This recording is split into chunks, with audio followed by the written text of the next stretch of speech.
Génesis capítulo 5.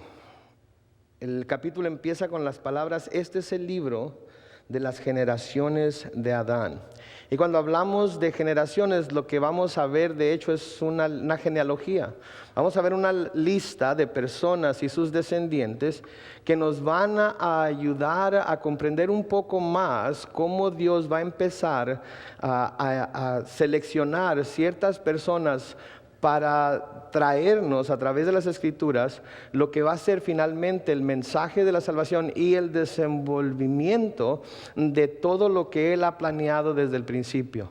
A veces pensamos que las genealogías son cosas aburridas, son una lista de nombres nada más. Algunos nombres no siquiera los entendemos, algunos nombres ni siquiera sabemos quiénes son. De hecho, a veces se mencionan una vez y luego ya no se vuelven a mencionar. Pero las genealogías son muy importantes.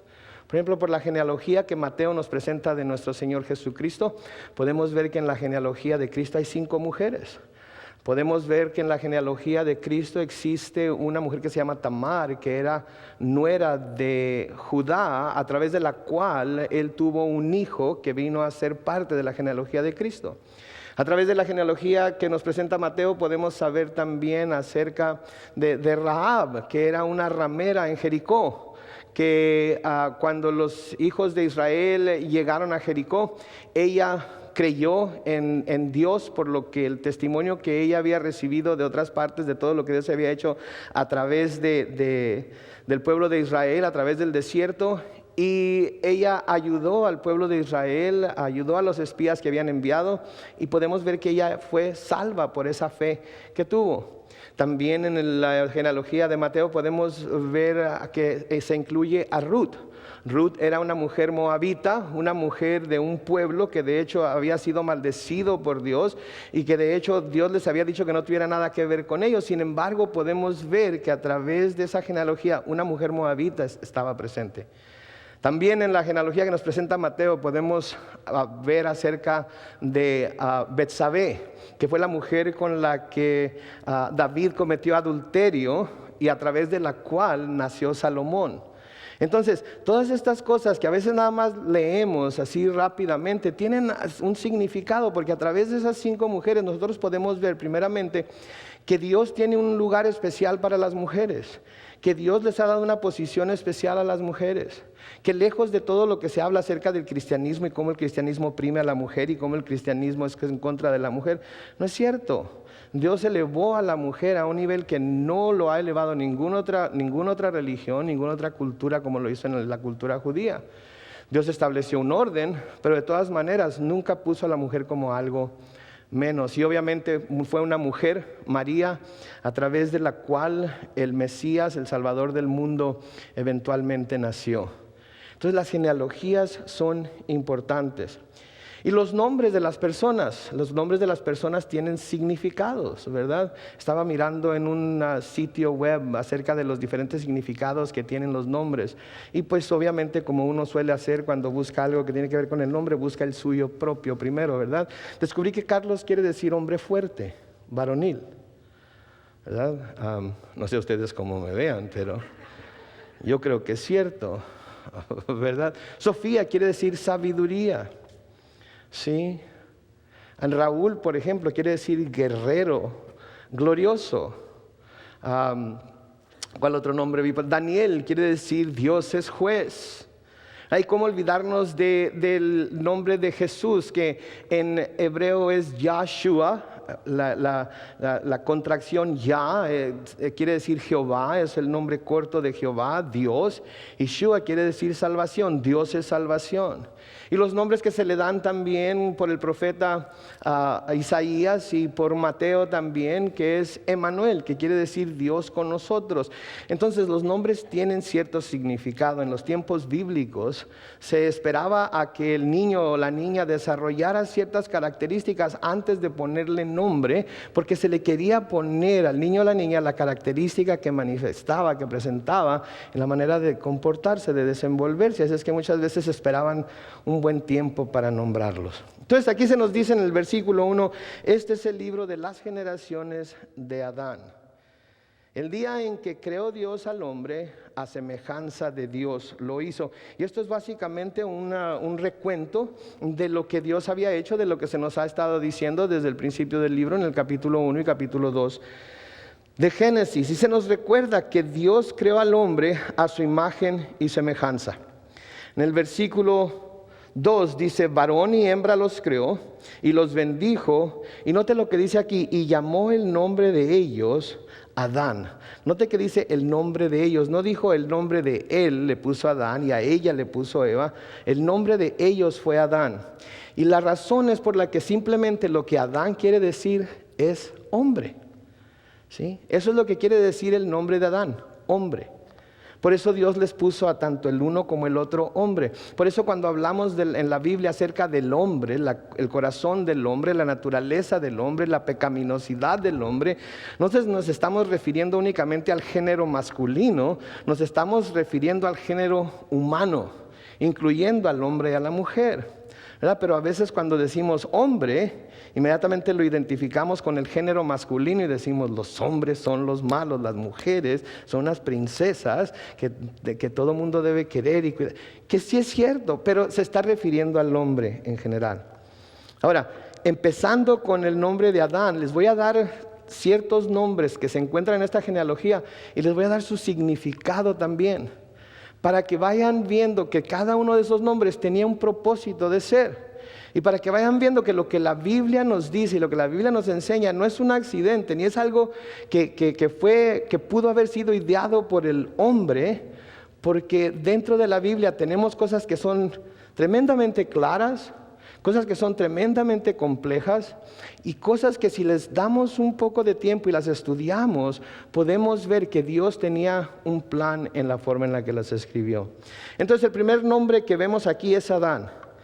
Y el significado de Adán es hombre. Versículo 2 de nuevo, entonces varón y hembra los creó y los bendijo y llamó el nombre de ellos Adán, que quiere decir hombre. Si quiere irlo anotando, lo puede ir haciendo y luego después vamos a ver lo que todos los nombres juntos quieren decir. El día en que fueron creados.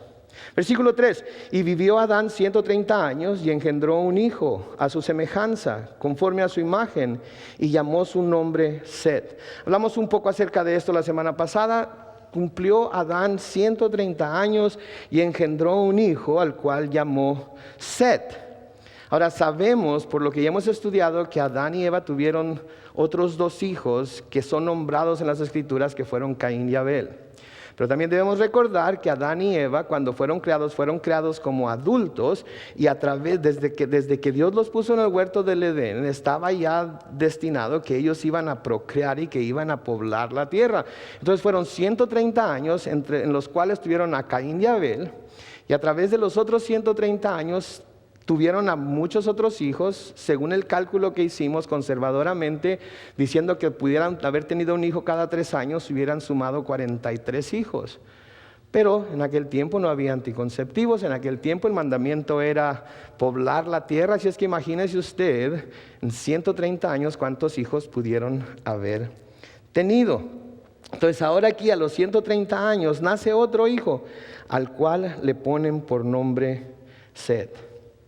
El versículo 4 dice, y fueron los días de Adán después de que engendró a Set, 800 años y engendró hijos e hijas.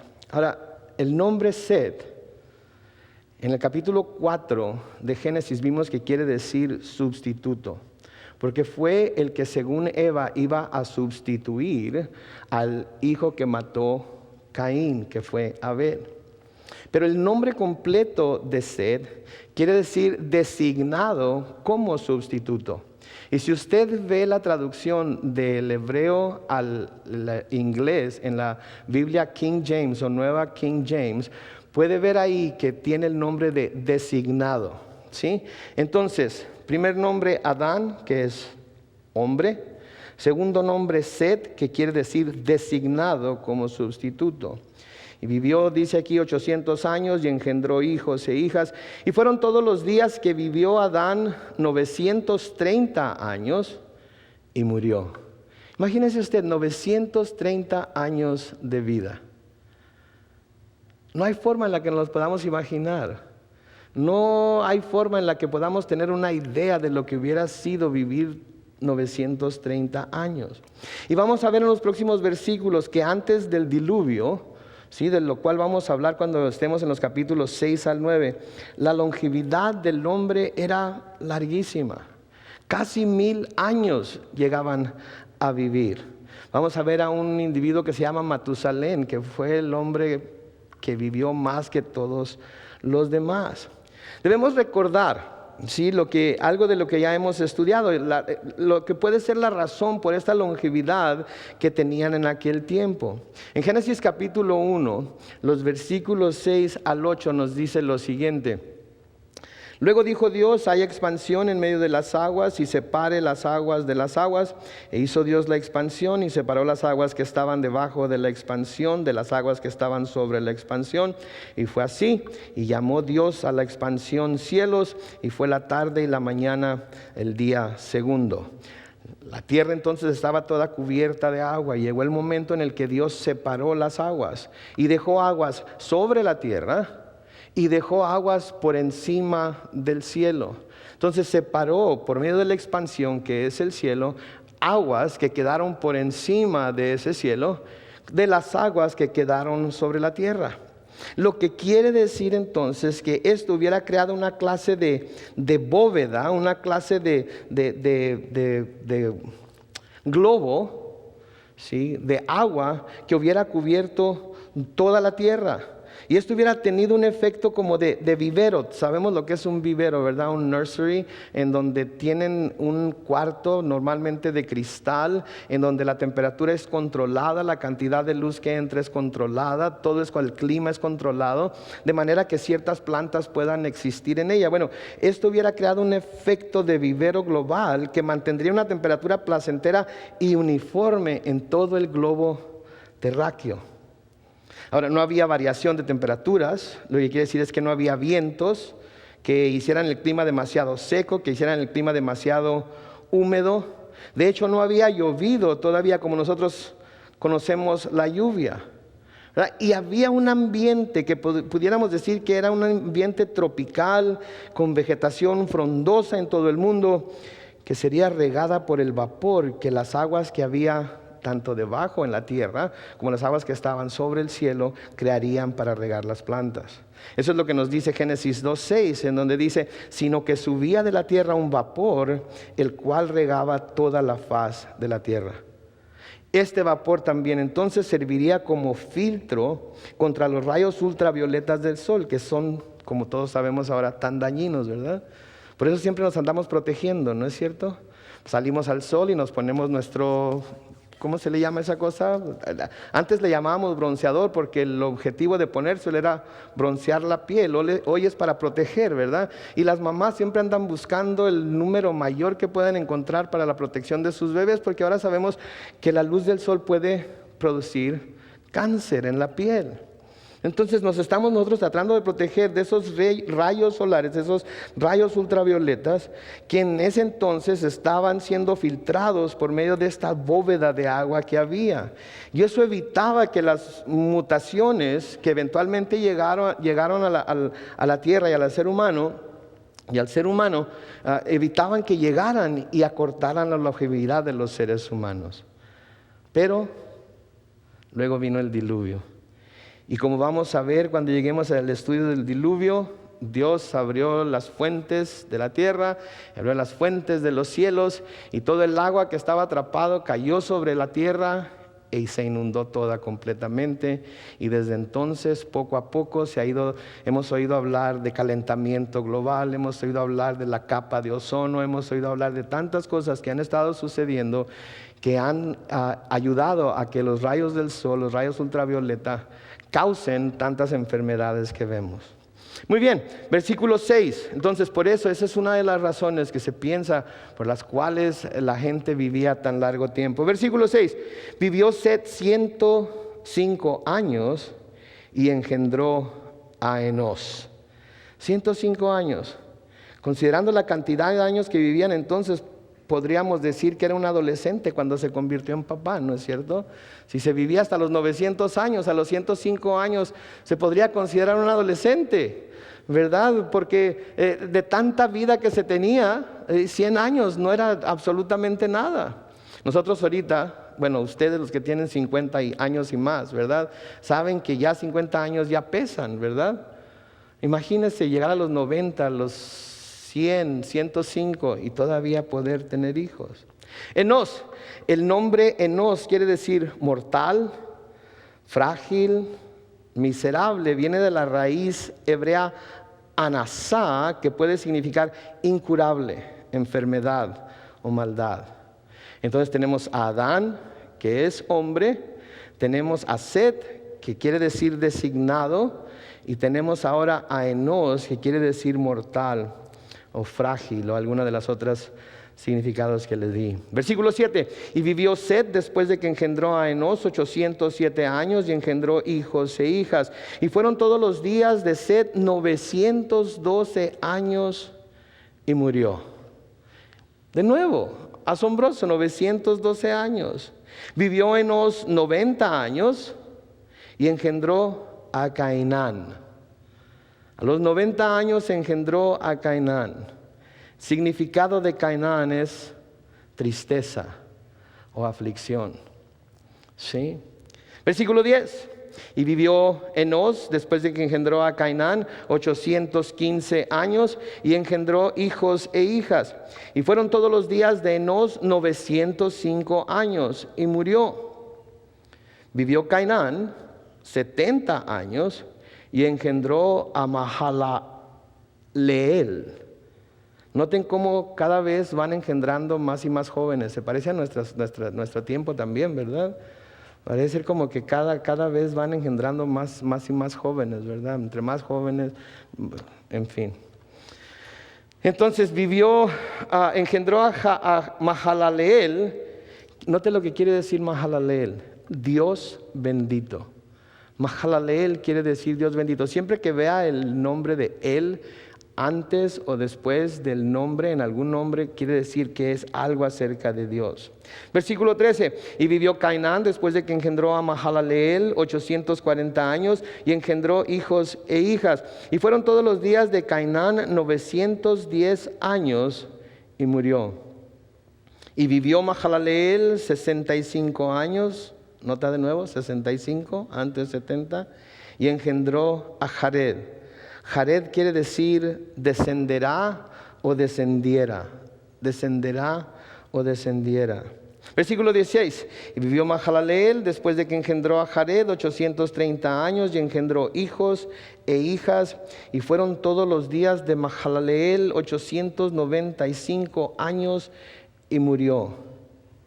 Y vivió Jared 162 años y engendró a Enoc. Enoc quiere decir enseñanza o enseñando. Enseñanza o enseñando.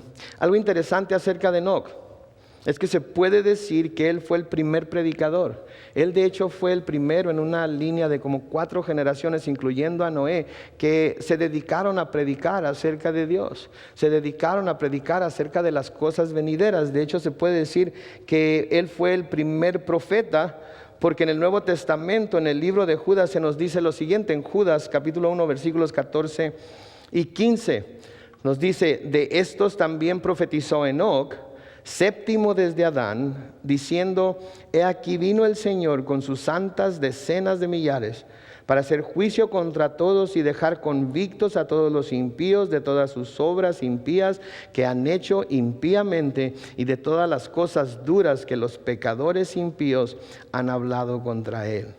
Curiosamente, esto tiene que ver con la segunda venida de Cristo, cuando el Señor venga a la tierra de nuevo con decenas de millares de santos y ángeles a gobernar sobre la tierra. Versículo 19, y vivió Jared después de que engendró a Enoc 800 años y engendró hijos e hijas. Y fueron todos los días de Jared 962 años y murió. Vivió Enoc 65 años y engendró a Matusalén. Matusalén es un nombre compuesto, la raíz es mut, que significa muerte. Y luego Shalak, que significa traer o traerá. Versículo 22 dice, y caminó Enoc con Dios, después que engendró a Matusalén 300 años y engendró hijas e hijos, y fueron todos los días de Enoc 365 años. Caminó pues Enoc con Dios y desapareció porque le llevó Dios. Otro dato interesante aquí de parte de Enoc o acerca de Enoc, ¿sí? Enoc no murió. Enoc no pasó por la puerta de la muerte. Enoc no tuvo que ser sepultado. Se nos dice aquí que Enoc anduvo con Dios y desapareció. Pudiéramos decir que fue raptado por Dios. Si hay otro personaje en la Biblia, Elías, que fue llevado al cielo en carros de fuego, ¿verdad? Que lo suplió Eliseo, lo miró cuando fue llevado por Dios. Pero aquí Enoc es arrebatado de repente por Dios y es llevado al cielo con él. ¿Y por qué fue raptado por Dios? Porque era predicador, porque era profeta, porque era un siervo fiel. ¿Por qué fue raptado Enoc por Dios? Yo creo que esto es muy importante para nosotros saberlo, porque acuérdense que nosotros también estamos esperando en cualquier momento, como la iglesia de Cristo, ser raptados por Él, ser arrebatados por Él, ser llevados por Él, como nos dice Pablo, en un abrir y cerrar de ojos. Se oirá la trompeta y vamos a ser arrebatados por Dios. ¿Pero por qué fue arrebatado Enoc por Dios? ¿Por qué fue raptado por Él? Creo que es importante que lo sepamos. Y la respuesta es por la fe que él había puesto en Dios. Por la fe que él había puesto en Dios. Esa fue la razón por la que Dios se lo llevó. Porque puso su fe en él, porque puso su esperanza en él. Porque en medio de una generación que, como hemos estado viendo, fue cayendo en espiral a una depravación cada vez más profunda, Enoc puso su fe en él. En Hebreos capítulo 11, los versículos 5 y 6, se nos dice claramente, por la fe, Enoc fue traspuesto para no ver muerte, y no fue hallado, porque lo traspuso Dios, y antes de que fuese traspuesto, tuvo testimonio de haber agradado a Dios. Pero sin fe, como para enfatizar que no fue lo que hizo solamente, sino la fe que había puesto, pero sin fe es imposible agradar a Dios, porque es necesario que el que se acerca a Dios crea que le hay y que es galardonador de los que le buscan. Me gusta la traducción en inglés, porque la traducción en inglés dice de los que le buscan diligentemente, como puede ver ahí en la parte en blanco. De los que le buscan diligentemente. Y esto es que como cristianos debemos con diligencia buscar a Dios. Hacemos muchas cosas con mucha diligencia. Hacemos muchas cosas que son importantes para nosotros rápidamente. No perdemos el tiempo. Hacemos tiempo para ello. Lo planeamos. Lo ponemos en nuestra agenda. Lo ponemos en nuestro calendario. Ponemos la hora y decimos que vamos a llegar 15 minutos antes porque no queremos llegar tarde. Eso es lo que habla de ser diligente. De la misma forma, con la misma importancia que le damos a todas esas cosas, debemos también de buscar a Dios. Porque Él es galardonador de los que le buscan con diligencia. Él da galardones, premios, trofeos, como quiera llamarles, a aquellos que ponen su fe en Él y lo buscan con diligencia. Entonces la razón por la que Enoc fue arrebatado, la razón por la que Enoc fue llevado, es la misma razón por la que Dios va a llevarnos a cada uno de nosotros si nosotros ponemos nuestra fe en Él. Si nosotros ponemos nuestra fe en Él, nuestra esperanza en Él. Pero luego la pregunta surge, ¿qué es la fe? Bueno, ahí mismo en el libro de Hebreos, en el capítulo 11 y los versículos 1 y 2, se nos dice claramente: es pues la fe, la certeza de lo que se espera, la convicción de lo que no se ve, porque por ella alcanzaron buen testimonio los antiguos. Noten, es la certeza de lo que se espera. En otras palabras, yo estoy seguro de que lo que estoy esperando de Dios se va a llevar a cabo. No lo veo, Pero estoy convencido, tengo convicción en mi corazón de que porque Dios lo ha prometido, Él lo va a hacer. No sé cuándo, no me ha dicho cuándo, no sé cómo, no me ha dicho cómo lo va a hacer. No sé qué tanto tiempo más vaya a tener que esperar, pero una cosa sé, que lo espero porque yo sé que va a suceder. Y estoy convencido de que va a suceder.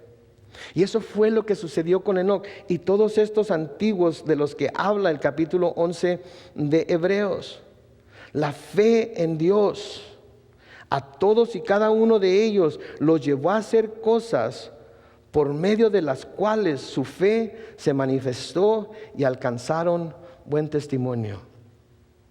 ¿Sí? Note usted, cuando lea el capítulo 11 de Hebreos y vea que dice por la fe y luego dice lo que hicieron. Cada uno por la fe y luego las hazañas que llevaron a cabo. Lo que quiere decir esto entonces, que cuando la fe es una fe verdadera, cuando la fe es la fe salvadora, cuando la fe es la fe que transforma, cuando la fe que tenemos es la fe que fortalece, esa fe es una fe que nos lleva a hacer grandes cosas por Dios, por el poder de su Espíritu. La fe que es una verdadera fe se manifiesta.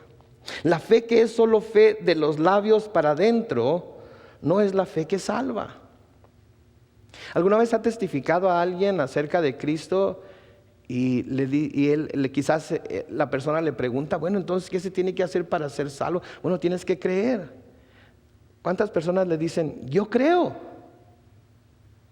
El 100%, bueno, vamos a decir el 99.99% dice, yo creo en Dios.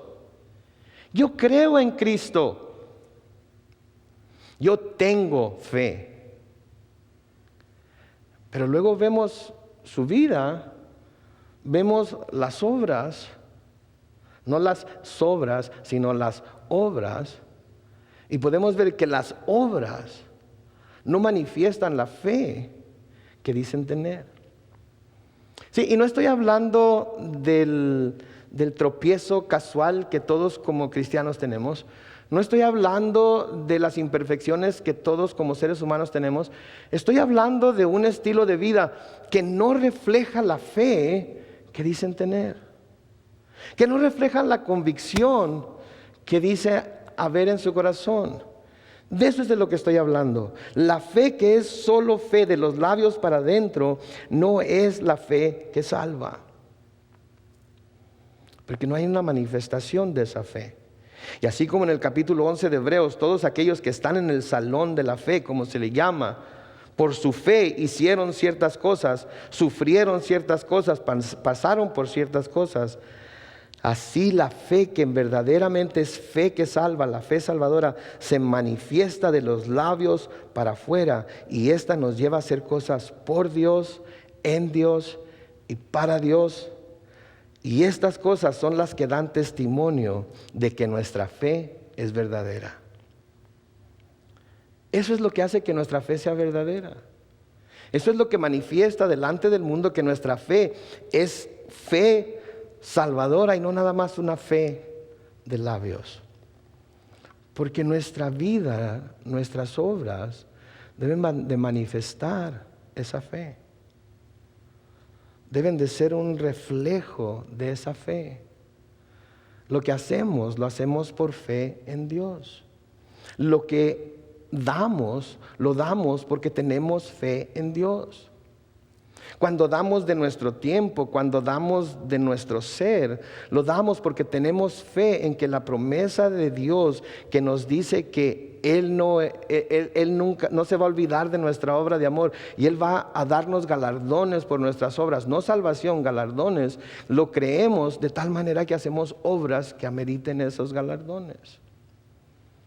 Cuando damos nuestras ofrendas, cuando damos nuestros diezmos, ¿sí? Los damos por fe, porque sabemos que si nosotros somos fieles en ello, Dios también va a ser fiel a nosotros y Él va a proveer para todas nuestras necesidades.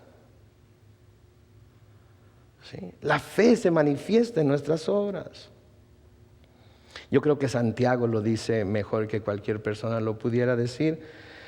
En Santiago capítulo 2, comenzando con el versículo 17, dice lo siguiente: así también la fe, si no tiene obras, es muerta en sí misma. Note por favor, vamos a quedarnos ahí. Así también la fe, si no tiene obras, es muerta en sí misma. La fe que no tiene obras, la fe que no se manifiesta a través de obras, es una fe que está muerta. Y una fe que está muerta no sirve para nada. Una fe que está muerta no es una fe salvadora. Una fe que está muerta no es una fe que agrade a Dios. Versículo 18 dice: pero alguno dirá, tú tienes fe y yo tengo obras. Muéstrame tu fe sin tus obras y yo te mostraré mi fe por mis obras. ¿Cómo podemos mostrar la fe sin obras? ¿Cómo se manifiesta? ¿Por los labios? ¿Por la boca? Yo le puedo decir que soy millonario. ¿Qué le va a comprobar que en realidad soy millonario? Mi chequera. Si yo le digo, yo soy millonario y hoy voy a escribir un cheque de $1,000,000 para darlo a la iglesia, y ellos cambian ese cheque y se les da el efectivo, comprobé que soy millonario por la obra que llevé a cabo. Pero si yo digo, yo soy millonario y voy a dar $1,000,000 a la iglesia, pero no hago el cheque, y si lo hago, bota, ¿comprobé que soy millonario? De ninguna manera. Por eso aquí Santiago está diciendo, muéstrame tu fe sin tus obras. No se puede. Y dice, y yo te mostraré mi fe por mis obras. Note lo que dice el versículo 19. ¿Tú crees que Dios es uno? Bien haces. También los demonios creen. Y no solamente creen, sino que los demonios tiemblan. ¿Querrá decir entonces que porque los demonios creen en Dios pueden ser salvos? No. Por eso Santiago está diciendo, ¿crees que Dios es uno? Haces bien. Mira, hasta los demonios creen. Y no solamente creen, sino que tiemblan. Versículo 20, ¿mas quieres saber, hombre vano, que la fe sin obras es muerta? ¿No fue justificado por las obras Abraham, nuestro padre, cuando ofreció a su hijo Isaac sobre el altar? Detengámonos ahí. ¿Qué fue lo que justificó a Abraham? ¿El hecho de que iba a atravesar a su hijo Isaac? ¿O el hecho de que creyó que Dios a través de Isaac le iba a traer descendencia? La una acompañada de la otra. Dios le había prometido a Abraham que a través de Isaac él le iba a traer descendencia. Una descendencia tan grande como el número de estrellas que hay en el cielo, que era incontable, como el número de granos de arena que hay en el mar, que es incontable.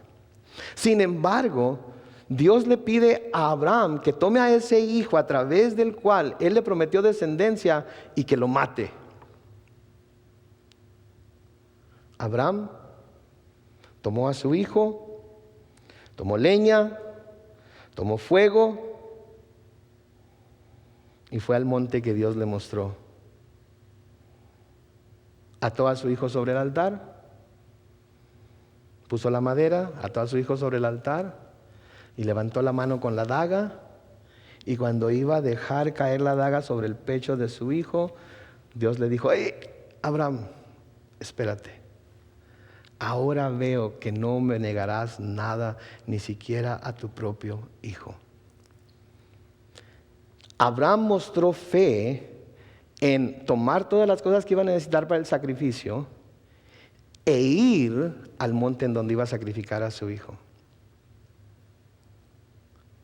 Y Adán consolidó su fe cuando, estoy seguro, con dolor en el corazón, puso a su hijo sobre el altar y estaba listo para atravesarlo con la daga. Estaba listo para atravesarlo con la daga. Noten de nuevo el versículo 21. ¿No fue justificado por las obras Abraham nuestro padre cuando ofreció a su hijo Isaac sobre el altar? ¿No ves, dice el versículo 22, que la fe actuó juntamente con sus obras y que la fe se perfeccionó por las obras? Y se cumplió la escritura que dice: Abraham creyó a Dios y le fue contado por justicia y fue llamado amigo de Dios. Vosotros veis, pues, dice el versículo 24, que el hombre es justificado por las obras y no solamente por la fe. Déjenme decirles lo que no quiere decir esto. No quiere decir que el hombre es justificado por obras. Quiere decir que el hombre es justificado por la fe cuando esa fe se manifiesta en obras. ¿Ok? No quiere decir que el hombre sea justificado por las obras. Quiere decir que el hombre es justificado por la fe cuando esa fe se manifiesta en sus obras. Jesús hubiera podido decir del cielo: los amo mucho, no me olvido de ustedes, pero yo me voy a quedar acá arriba. A ver ustedes cómo le hacen para salvarse. ¿Se hubiera tenido como amor eso? Pero ¿qué nos dice el Nuevo Testamento? ¿Qué nos dice el libro de Filipenses?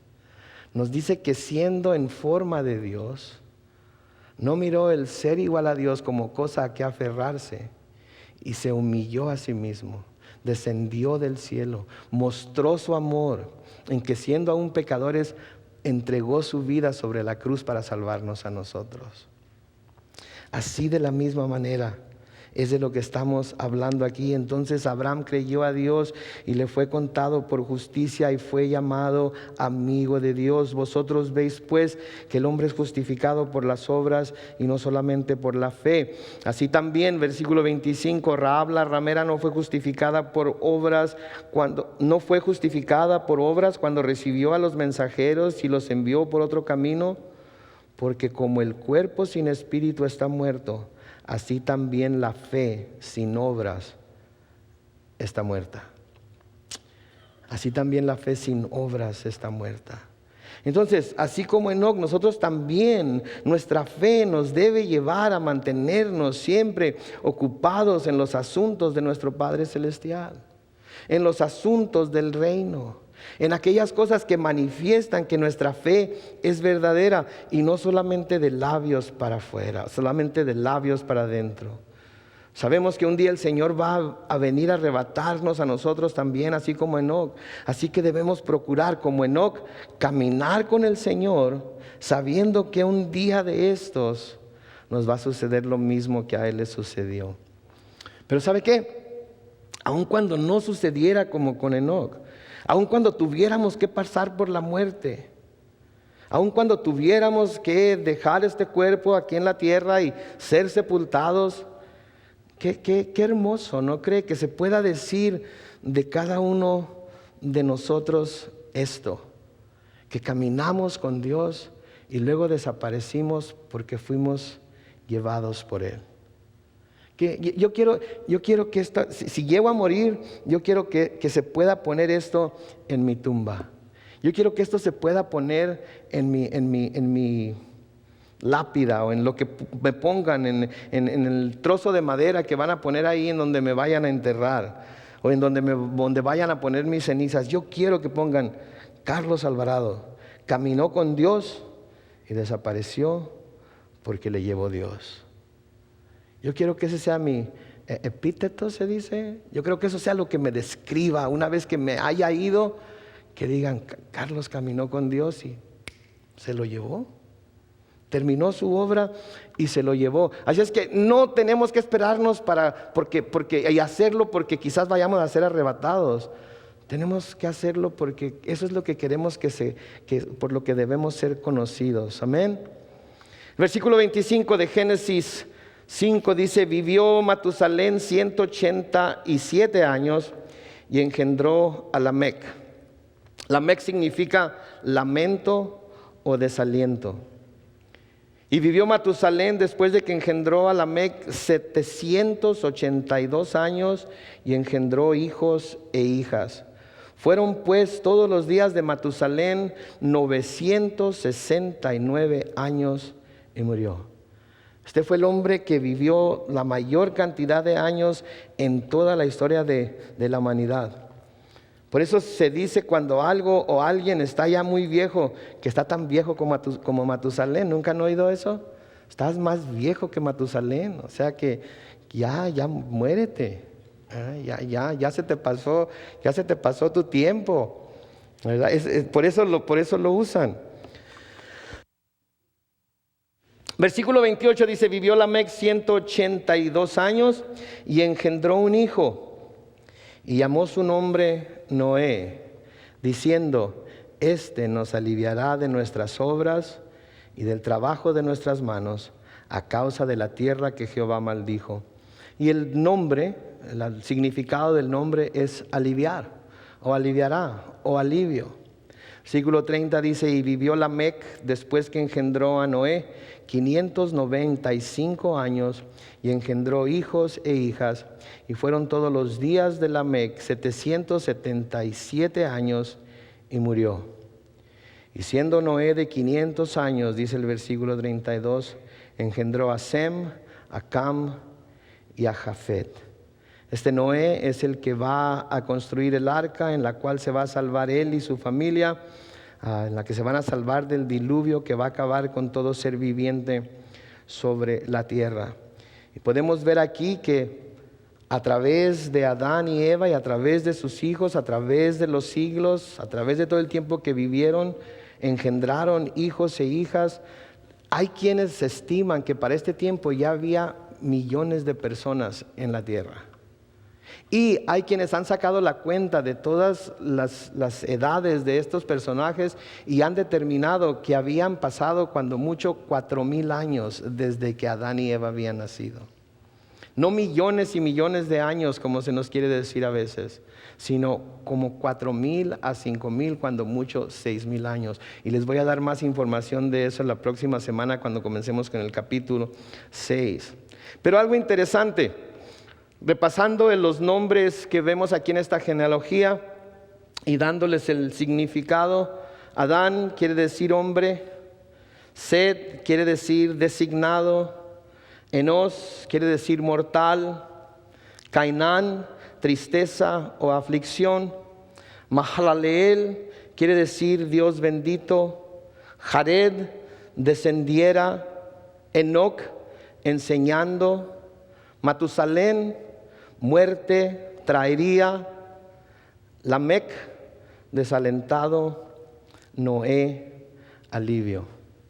Hay quienes han hecho estudios acerca de estos nombres, y si ponemos los nombres uno al lado de otro con sus significados, podemos ver claramente un mensaje, el mensaje de hecho del evangelio en esta genealogía. Pon por favor la genealogía comenzando con la primera parte. La interpretación de estos nombres pudiera decir entonces, el hombre fue designado a vivir en mortal tristeza o aflicción. ¿Se fija? El hombre fue designado a vivir en mortal tristeza o aflicción. La segunda parte dice, hasta que el Dios bendito descendiera enseñando que su muerte traería al desalentado alivio. El significado de los nombres de la genealogía de Adán, una vez que se estudian con su significado, presentan el mensaje del evangelio. ¿Qué nos dice esto acerca de la palabra de Dios? Que esto no puede ser algo que un hombre ideó. No puede ser algo que un hombre, me voy a poner a pensar, a ver, ¿cómo puedo engañar a estos cristianos para esconder aquí el mensaje del evangelio? Y que cuando lo descubran digan, ¡ay Dios! No hay manera, no hay un hombre con tanta imaginación, no hay un hombre con tanta inteligencia, no hay un hombre que pudiera de alguna manera idear algo tan maravilloso, tan grandioso, tan hermoso como esto. ¿Qué quiere decir? Que Dios, desde antes de la fundación del mundo, ya había hecho el plan para salvar a la humanidad, que Él sabía que un día iba a caer. ¿Y saben qué? Apenas estamos en el libro de Génesis. Y ya vimos en el capítulo 3 y los versículos 15 cómo Dios profetizó la venida de aquel que iba a herir a Satanás en la cabeza. Y cómo Satanás lo iba a herir en el calcañar, hablando del Mesías que un día iba a venir a salvar a la humanidad. Y ahora vemos aquí en el capítulo 5 de Génesis la genealogía de Adán, las generaciones de Adán, y cómo a través de ellas y a través de sus nombres Dios nos presenta el mensaje del Evangelio de Jesucristo. No es una casualidad. Creemos en un Dios verdadero, creemos en un Dios vivo, creemos en un Dios poderoso, creemos en un Dios que nos ha dado todo lo que pudiéramos necesitar para poder conocerle personalmente en las páginas de las Escrituras. Y le doy gracias a Dios por todos aquellos que antes de mí se han dado a la tarea de escudriñar estas cosas. Se han dado a la tarea de estudiarlas y nos las han dejado para que nosotros podamos verlas y evaluarlas, y para que nuestra confianza no mengüe, sino que nuestra confianza en la salvación que Dios nos ha prometido crezca, y digamos: ok, Señor, no hay manera que se pueda negar. No hay manera que alguien pueda decir que esta no es tu palabra. No hay manera que alguien pueda decir que no fue inspirada por tu Espíritu, porque cosas tan maravillosas como estas no pueden venir de la imaginación del hombre. No puede ser. Nuestro Dios ha tratado desde el principio de dejarle saber al hombre que le ama, de dejarle saber al hombre que no quiere que se pierda. Y las palabras de nuestro Señor Jesucristo, de que Él no vino a abrogar la ley, sino que vino para que se cumpliera hasta la última tilde, hasta la última jota, hasta la última letra. Podemos ver en pasajes como este que es cierto, todo lo que está en la palabra de Dios se va a cumplir, porque Él es fiel. Y hemos sido liberados por un Dios eterno, por un Dios poderoso, por un Dios lleno de amor. Amén.